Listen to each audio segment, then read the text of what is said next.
Guys, I'm just a born-bred, corn-fed Kentucky native, guys.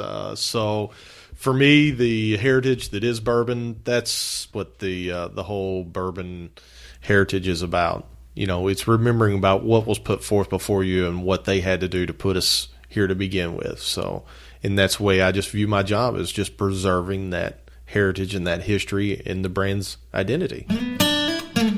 And we're back with another episode of the Bourbon Pursuit podcast. My name is Kenny, and today we are in Loretto at Maker's Mark, and I've got Ryan here with me. Ryan, how you doing?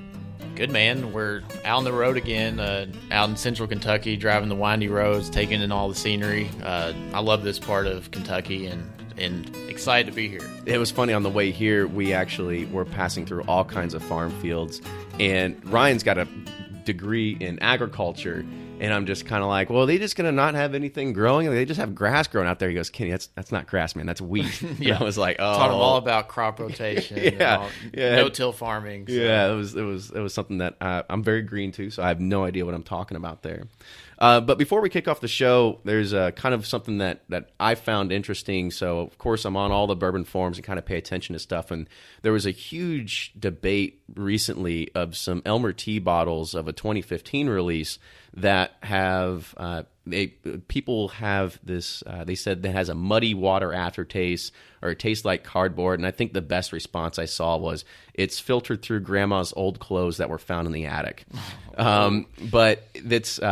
It already says it starts with a B15, so you know it's the 2015.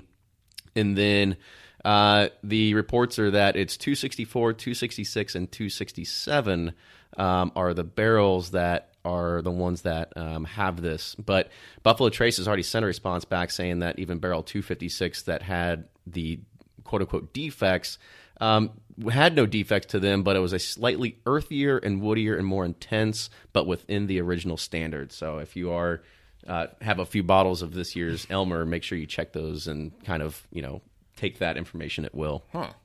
Hopefully I don't get those ones. That's what as soon as I read that, I went right downstairs and made sure I didn't have any of those barrels, so I'm in the clear. But we'll go ahead and we'll kick today's show off. So today, very excited to be here in Loretto. We are at Maker's Mark, and today we have Greg Davis. Greg is the master distiller at Maker's Mark. So Greg, welcome to the show. Hey guys, thanks for having me. Yeah, so one of the things that we always ask when we kick off the show is, tell us about your story. Like, where'd you come from? How'd you grow up? How'd you get into what you're doing? Guys, I'm just a born-bred, corn-fed Kentucky native, guys. So for me, the heritage that is bourbon, that's really what drove me this direction. So I can't really say that there was one thing that brought me into... There was no first bottle or anything that was like... No, never. Never touched the stuff personally. Yeah, right. It's like mouthwash, right? You just put it in and you spit it out, right? Yes, yeah. You never know. I never inhaled, says the famous quote, right? So I guess give us some background about, how did you get to where you are now? Like, when did you start with Maker's Mark, or what were you doing prior to this? I've kind of had an interesting past, but, I guess the best thing, I really don't want to say it's about my background. It's about those who trained me and my mentors before me. I've only been at Maker's now for a little over 5 years, but my previous master distillers that I trained under, those were the ones, because that was back before this was a whole marketing thing where they pulled people out of the distillery and you had egos and all that stuff. And I just stayed around long enough and took enough abuse that they figured out that they weren't going to beat me down. And you know what? They opened up their minds and they opened up their hearts, because it is about having a true passion for doing what you're doing. Because you can't just come into this lightheartedly and think that, oh, hell, I'll just make some bourbon today. Mm-hmm. That's not what it's about. So I guess let's pay some respects to those people that came before you and taught some of the things that you know. So what are some of those key things that you remember from your past of going through your mentorship that you've always kind of taken that in your daily duties? The number one thing is you never learn anything while everything's going right. Very true. I think everybody can relate to that in one way or another, but really that's that's really how I started. I'm just a very curious person about what I have going on in front of me, and so I want to know. And it was just the way that they taught and the way that they trained, they made sure that you knew it, because the job of a master distiller is not to create or come up with all this crazy stuff, and that's not me anyway. It's to preserve what was put forth before you. Mm-hmm. And that was their motto. That was what they instilled into me. And it doesn't make any difference whether you or I or anybody else think that it is a good, bad, or ugly component of that bourbon or of that brand. It is that brand. It is that personality. And Maker's Mark really wholly takes that into effect, because think about it. In our 60-plus years of existence, how many products do we have? Exactly. It's maybe 3 now, 2 or 3. And it's four, all the same I formula. think 2 come, but it's all all the same. there. Yeah, but yeah, I mean, that is kind of interesting. And you did say they all come from the same mash bill, right? The same recipe. Mm-hmm. Now there is, I guess you could say, sort of a fabled past of where this wheated recipe comes from. I mean, can you talk a little bit about, like, because I know, at least from when I was here before, there's always like the rumors of like it was handed down somewhere between Stitzelweller and Van Winkle's, and then the people beforehand, there was a kind of a shake underneath the table or something, how like the wheated recipe kind of came to be at Maker's Mark. No, I think that it was really about listening. And the great thing about TW, it was that the fact that he listened to everybody. He didn't just listen to the Van Winkles or anybody else. He listened to everybody. And he took what he felt was the best component or best part of their process and incorporated it into make what is Maker's Mark, because it's the process that makes the product. Mm-hmm. And that is what is so unique about Maker's Mark. And everything that we do around here, it's about listening.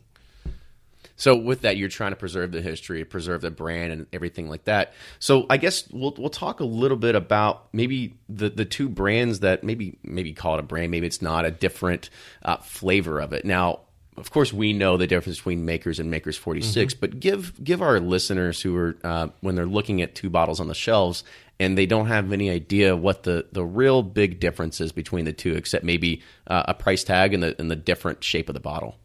Well, one of the great things about Maker's Mark, it is one of the only flavor-forward bourbons you're going to find. So in other words, if you were to take your tongue and fold it in half, and think about that, that's your dividing line. The more forward it is, the sweeter it is. The further back it is, the more bitter it becomes, or the more tannic in nature. And when you take Maker's Mark, it will be up on that forward portion of your tongue, and you can feel your taste buds firing off. But it is a clean, crisp, mouth-watering finish. It doesn't linger. But with 46, what we do is we take that fully matured Maker's Mark. We take that barrel of bourbon out of the warehouse. What we do is we empty that barrel of bourbon out, and then we pop off the head. So we pop off the hoop so we can get the head out. We insert 10 seared 18-month-old French oak staves down inside that barrel. Put that same bourbon that came out of that barrel right back in there for another 8 to 11 weeks. And it's with that process that we get a much bigger, bolder expression of Maker's Mark. However, it is without the tannins, and it has a long, lingering finish. Now, I think that's what I really love about it, because I remember when Maker's 46 first started coming out, and that was one of the first things I went and grabbed. And it does. It has a much different flavor profile than what you would get with the regular Makers. So it's definitely something you want to have side by side so you can really compare the difference of what you're getting out of each one. So, it is. It is a lot of fun drinking the two. Just, one doesn't hit you, the other one will. Yeah. So what made you go with French oak to put it in there? Why go with that type of wood? And that's one of the great things. The team here, we worked with our barrel supplier. And again, it's about listening. And it's about listening to what everybody is telling you. And we worked specifically with Brad Boswell of Independent Stave with this. There's no secrets. Not trying to hide anything. It's right down the road. Yes. And, we kind of took a little bit out of the wine industry. But one of the things that is unique about what we did is instead of charring these like thin little wafer boards, we actually seared them. So if you imagine, if you will, a guy standing with these thin, long wafer boards, sticking them in, looks like a dang pizza oven, and he's sliding these things in. You're using radiant heat. You're not using open flame, but you're using radiant heat to kind of like caramelize those wood sugars, just like you would caramelize the sugars in an onion, because I can't stand a raw onion. Yeah, it's terrible. But boy, if you caramelize that thing, you cook it or you deep fry it, man, I can eat it up all day long. For sure. And it's the same thing. I'm not going to go out and grab a piece of wood and start chewing on it, and I don't want that heavy wood note in my bourbon anyway. But it was listening to, and it is what the team did here. And when did Maker's 46 like really come to market? What year was that? 2010. 2010. Now, that was kind of like maybe the first of maybe some kind of experimentation. I mean, are you guys doing any kind of other experimentation that maybe you're not privy to talk about it, but I mean, is there something that's always happening behind the scenes? Again, that might be fun. But we really just don't have the capacity here at Maker's Mark to go off and do all, because you hear all this stuff about Triticale whiskey and I don't know, groats. I mean, there's some crazy stuff going on out there. If it ain't broke, don't fix it. Yeah. Stick to doing one thing and doing one thing really well. Mm-hmm. And I think that motto has served us very well. And then last year, there was actually another, I guess you could say, product that got put on the shelves, and that was the cask strength or the barrel strength version of Maker's. So what was, I guess, the motivation behind that? Was there a need in the market that needed to be filled? Was there just a new brand of consumers that are asking for it? Or was it just something we're going to put this out there as the Greg Davis special and see what happens? No, it definitely wasn't the Greg Davis special. That's I hated to see that go out, because when I used to go around and thief a sample, there's nothing like barrel strength. Yeah. Right. That was my cut. I don't know why, Right. But no, really, we were listening to the bartenders and the social media. We would host groups here at the distillery, and we would thief a sample out of the barrel, and they would just absolutely go crazy for this. And it was really the bartenders that pushed us and pushed us and pushed us. And one of the things about Bill and Rob Samuels is the fact that they listen very well. And even Bill pays attention to social media, which is kind of fun at his age, watching him fumble through that. And it's kind of fun for me because I fumble through it as well. But, it was the bartenders that pushed us to do that. They said how great it was. And what is so unique about it is the fact that it is such a big, bold spirit, but it's unadulterated Maker's. It still is that mouth-watering, flavor-forward finish. But as you cut it back, you can release different components of that, and it made for great cocktails and different things like that. And so we just started letting the bartenders have a little bit. We started opening it up, and the next thing you know, everybody kind of got wind of it, and then it's all going out. Mm-hmm. Oh, I remember the first, I think, what was it, like a $35, like $3.75, or maybe it was $50 or something like that. Yeah, it was one of the first ones to go grab it. I think it was even here at the distillery when it first came out, and we made the trek out here to come and get some. So yeah, I definitely remember my first sip of that. Yeah, it's a really good product. Once you're a bourbon, once you get into bourbon and fishing, the barrel proof is where it's at for me now, because you're tasting it, just like you're tasting it's it, pulling out, unadulterated. you get so much out of it. You get the taste of the barrel. It's not watered down. So, like you said, you get it two different ways, and I really like the barrel strengths now. Yeah, what's amazing is filtration, of course, by definition, means to remove. And when you start filtering, you're going to remove some of that mouthfeel. And that's what's amazing. When you're tasting the cask strength, you're tasting straight from the barrel. Anywhere can be 112, 114 proof. I don't know what the last bottling that went out. I think it went out around 111.5. But you're tasting something that high proof. But yet the mouth-watering effect and all those naturally occurring wood sugars that we've caramelized through our barrel aging and barrel charring process and through the way that we age, it just all is part of the Maker's Mark DNA. Mm-hmm. And again, it just still falls on that forward part of the tongue, even at that high proof. And that's what is so much fun with cask strength. Yeah, talk about the aging process, because you all do something unique here that most people might not know to kind of keep the the flavor is consistent. Yeah, we are the only distillery left out there that still rotates our barrels. We have one of the lowest entry proofs in the industry. We go into the barrels at 110 proof. Again, guys, we have nothing to hide. We age our wood for 9 months to include no less than 1 summer. So what does that mean? Basically means that we store our wood for almost a full calendar year. And as any good chef will tell you, if he's going to do it barbecuing, he's not going to take green wood. Mm-hmm. He's going to take seasoned wood. And that's essentially what we're doing. We're seasoning the wood. We're not out there sprinkling pixie dust on it. Right? You know, we're letting Mother Nature do her thing. And you're getting rid of all that sap and all that resin that's naturally occurring in there. And that's extremely bitter. And so after aging, then we're going to char our barrels to a number 3 char. Distillers, we're just all very simple people, 1 through 4 is a char level. And then we go into the barrel at 110 proof, and we will put that then on the very top floors of our warehouse for the first 3 summers.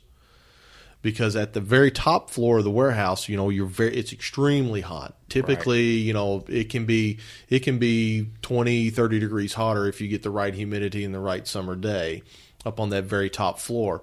Well, that's why after 3 years, that barrel is going to breathe so much. In other words, you're going to send that alcohol as it gets hot. It's going to go way in deep into the wood, and you're really going to start breaking down everything that's great about that barrel. However, we want to stop at a certain point because we don't want the barrel or the wood to be the star of the product. We want the spirit that came off the still in balance with the wood, and that's why we rotate down to the bottom floors. So it's always up top first for the first 3 summers, and then it comes down to the bottom floors where it's much cooler, and that's where you get your reaction, where all of your flavors can come together. So you get all these barrels, you rotate them now. How does the picking process start? Do you guys just have a massive spreadsheet in Excel and it says like, all right, barrel number K2, whatever, that's got all these names from Maker's Mark ambassadors. This is the one that's going in. Like how do you go through the barrel picking process? The batch ambassador program is a little bit different. I mean, we still follow that, but yeah, for the batch ambassador program, yeah, that's something that has kind of followed that, but it still follows that same rotation, that same pattern, but we have a formula for the way that we pull from the multiple different warehouses so that the uniqueness and the consistency is going to be there between every single barrel. It's not about trying to pick the honey barrel or take some from that was way up top or, anything like that. It's about that consistency from barrel to barrel to barrel.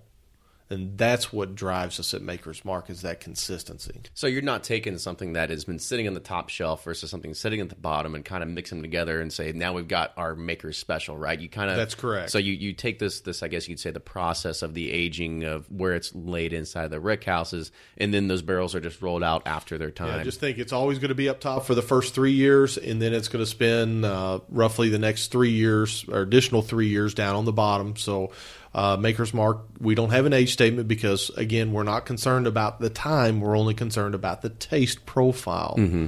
So it may be 6 years. It may be a little under. It may be a little over 6 years.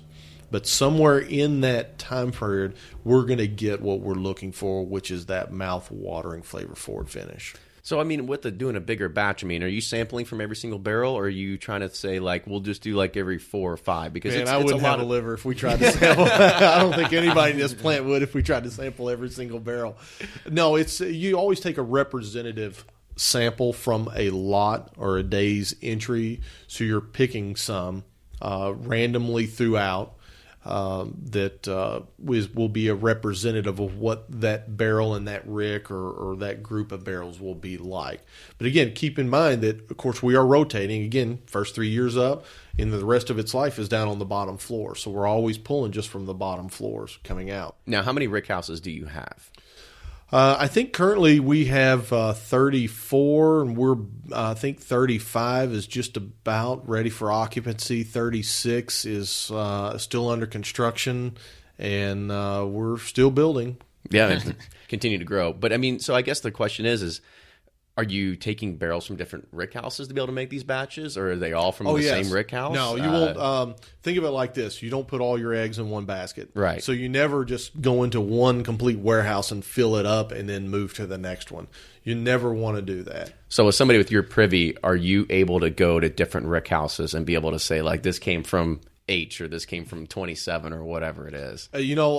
Unfortunately, with makers, because of that rotation style that we have, I couldn't tell you what warehouses they came out of, because it just stays consistent, and that's part of our process. Again, it's the process that's making the product. Mm-hmm. And so there's no like barrel that you're like, man, this one like shining like more than any other I've had. Like, that the whole honey barrel thing. That's the Greg Davis special. Yeah, yeah, exactly. I think we'll put a big X on this one.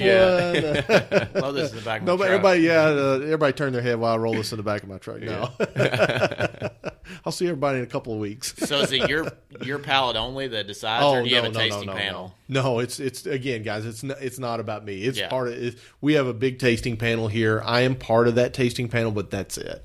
What is unique about our taste panel is the fact that Diane Rogers, who heads our quality department, Diane has a great team, and she does a lot of blind tasting so that we, quote unquote, recalibrate our noses and our palates. Because as you age, you will find that things that you were highly sensitive to, you may not be so highly sensitive to, and you just kind of change over time. And so Diane and her group does a phenomenal job of keeping people on the panel who are highly sensitive to everything. So that's why there's so many of us on the panel. It makes sense, because I've kind of gotten used to my kids screaming, and I just watch the TV. Like, I still hear that's the only noise that I hear, right? Yes, that's probably a good way. Yeah, you don't hear the background noise anymore. That's one of the great things about the panel. I'm still very sensitive to tannins. Still can detect must. I'm one of the few people that can still detect must, and that's a big thing for us here at Makers. Tell me about that. Sure. Like, what's a musty kind of, I guess, flavor profile or smell or something like that? It's slightly different from walking down into a moldy basement. There's a difference between earth and a difference between must. When I taste it, it is a very unique, acrid taste that I get. Mm-hmm. It reminds me of earthy, but I'm still able to differentiate between what is considered earthy and what is considered the grandmother must. cloth. Grandmother's underwear, I think. Yeah. Something like that. I have a question that this stills, like, so you read about pot stills, column stills, hammers, doublers, whatever. Can you explain like this, like what kind of still y'all use and why you prefer that still and what makes it so special? That's very easy. Very easy. We are continuous column distillation. Okay. So you have a beer still, which is designed to separate all the liquids and solids from the alcohol, and the science behind distillation is all the stripping trays, your steam to feed ratios, reflux, things like that. Number of trays, tray hole size. There's just so many things. That's the science behind that. And the reason why you want to move to a continuous column system is, and I want you to think of it like this. When you're distilling on a continuous basis, you're only looking at one proof point. You're concentrating all your flavors to one proof point. When you're in a pot still, you're taking a range of flavors. So you'll start at the very high end because bourbon can't be distilled above 160 proof. So you'll start collecting at 160 proof, which is extremely light. Those are your very light, ripe fruit characters. And then I don't know how low they would go to proof. I think the first cut they probably, I don't know, maybe they take it down to 10 proof. So think about it. From 160 to 110 proof, you've got all these flavors. You've got a light stuff, and then you've got the heads with a little bit of heart as you come into the middle of that proof range, and then at the bottom you have your tails fraction. Mm-hmm. And then they're trying to take that and do another cut following that same thing, and you're trying to blend. But when you're on a continuous column system, you dial into the exact quality that you want every single time. so it's more consistent. It's consistency every single The time. key word here is consistency. Yes. Throughout. Yeah, anybody can do a one-hit wonder. Right. Anybody can do a one-hit wonder. What makes it good is being able to repeat that time and time and time again. Mm-hmm. So I guess give us just, as we're starting to wrap up here, and people that are really intrigued by what you're talking about and being a master distiller, give us the sort of what's your day from 9 to 12 and from like 12 to 2 and then like 2 to 5. Like what does that day really consist of? Let's back up. Let's go to 6:30 in the morning. 6:30. There you go. That's sorry, a little better. I'm an IT. I don't wake up until I got the West Coast to worry about. about. Twins, so I'm up at 6:30. It's first thing I like to do is just come in, power up everything, power up the computer in the office, and then I immediately hit the plant. I'm walking through, I'm checking all the production records, seeing how everything's going, looking at charts, going back, looking at lab analysis on every one of our fermenters, how they're doing, how they're progressing, looking at what kind of yield to expect, because with your quality and consistency will come your yield, but we always look for that quality first. And then sometime around between 9 and 11 o'clock, I'm going to go to the tasting lab. Preferably the closer to 11 o'clock is the better for me. And just think about it at lunchtime. Do you start with your coffee with No, actually, no? I don't drink caffeine. See, believe it or not. I don't drink coffee either. So yeah, I just don't know if you need that pick me up in the morning, or if you just go Unfortunately, straight in. I am a morning person. So there was a long time ago when I was on third shift. I thought I was going to die because I would be waking up about the time I was ready to go home. Right, and that was rough. But the closer you get to lunch, the more heightened your sensory is, and the more you become just aware of all the flavors. So that's when I try to go over to our tasting lab, and I'll go through and I'll look at the previous day's distillation. I'll look at every single fermenter that came off the still, because we collect a sample off of those. We do a taste profile on all of those. The taste panel does. In addition to the composite, which is all of those fermenters going into one tank, we'll look at that composite as well. But for us, we're backing up. We want to come back and we want to look at it from each individual still, from each individual fermenter, to see if there's a problem. Because for a small operation like this, like Maker's is, it's easy for us to look at it on such a micro level and not wait till it gets to the macro level when you've got big composite tanks and going into the barrels and things like that. So, and then I'll work with Diane with her group, and we'll go through quite a bit of data on a daily basis. Then in the afternoons, it's following up, because we also oversee our wet cake system, our byproduct side of that. So like to typically spend my afternoons back there helping them out, because we've installed some new equipment and just trying to make us be able to process and handle the volume that we've kind of grown into now. Yeah, I guess last with that, what is the volume? Like what's the average bottle count that's coming out of Makers on a day? I think last year we did 1.8 million cases in 2015, and that growth just does not seem to stop, because we actually ran Christmas Day this year. Wow. Yeah, it was that was kind of a hard one to swallow. Right. Yeah. We need the bourbon. You got to run Christmas Day. All right. I guess time and a half for everyone, right? We run every other holiday. Yeah. Well, that's awesome. Well, Greg, definitely appreciate you being on the show today. Ryan, if you want to kind of wrap it up a little bit. Yeah, I appreciate it. Makers is, like we talked about earlier, it's one of those brands that, it's like your first high-end bourbon. I remember the first time I had it, I was like, I'm rich, I made it to the big game. So I will say that, right? I mean, I remember just college tailgates. I mean, it was the typical thing, right? We would go and we would buy a bunch of VOB and Kentucky Tavern. That's what we would usually drink, but we'd have a few empty bottles of Makers we always kept. And when it was alumni weekend, we'd always refill the Makers bottles with that stuff. Just because, I mean, that's what we thought. I mean, we knew that at that point in our lives, that was the premium brand that we really wanted to kind of show off to some people, right? So yeah, it's always a staple to have in everybody's household, is just have a bottle of Makers there. Yeah, and I'm glad to hear you're not going to be changing much, so keeping it No. consistent, right? No, that's we're not changing anything. The formula stays and always will remain the same. That's good because Awesome. the bottle chase is getting harder and harder to keep up with all these other things that everybody keeps coming out with. It's like these one-time runs, and Exactly. then everything's just crazy, right? But no, the consistency, I guess, paying tribute to everybody that came before you and understanding and paying homage to all that as well is, I think, what makes it very unique.